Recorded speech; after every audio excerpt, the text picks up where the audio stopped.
ময়নায় কোনোভাবে ইয়ে কোনো ইয়ে নদী থেকে বালি তোলা হয়নি।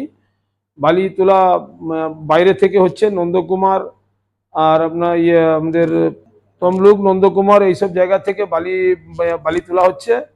তো ময়নায় আজকে আমাদের কর্মাধ্যক্ষ, জেলার কর্মাধ্যক্ষ এবং ময়না পঞ্চায়েত সমিতির ভূমি কর্মাধ্যক্ষ আজকে ধরেছে। প্রশাসন কি দেখছে জানিনি, প্রশাসনকে আমরা বারে বারে জানিয়েছি, বিএলআর সাহেবকে বারে বারে জানিয়েছি।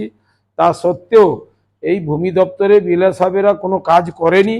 বাধ্য হয়ে দুঃখের সঙ্গে বলতে হচ্ছে যে যারা কাজ করে খায়, যারা বেচারা গাড়ি চালিয়ে পারিশ্রমিক করে সংসার চালায়, তাদেরকে ধরে নিয়ে এসে আজকে বিডিও অফিসে আটকাতে বাধ্য হয়েছি। কারণ এদের একটা মাফিয়া আছে, সেই মাফিয়াকে ধরার জন্য আমরা তাদেরকে এখানে এসে আটক করে রেখেছি। কিন্তু তারা বলছিল যে আমাদের কাছে পারমিশন আছে এই বর্ষাকালে কোনো নদীতে বালি তোলার জন্য, বিশেষ করে এই স্যান্ড বালি জন্য কোনো জেলা পরিষদ থেকেও পারমিশন দেওয়া হয়নি। কোনো এদের কাছে কোনো কাগজপত্র নেই, কোনো সিও নেই, কিছু নেই। আমাদেরকে ভাঁওতামু দিচ্ছিল এতদিন। যখন আমরা জিজ্ঞেস করতাম বিএলআর সাহেবকে, তখন আমাদেরকে বলতো যে না, এদের পারমিশন আছে।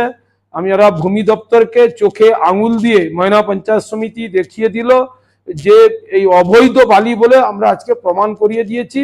এবারে তার ফাইন করবে, কেস করবে, বিএলআর হাতে তুলে দিয়েছি। বিডিও সাহেবের তদারকিতে বিডিও সাহেবকে জানিয়ে দিয়েছি। এবারে ওনারা কি করবেন আধিকারিকরা, এটা ওনাদের বিষয়।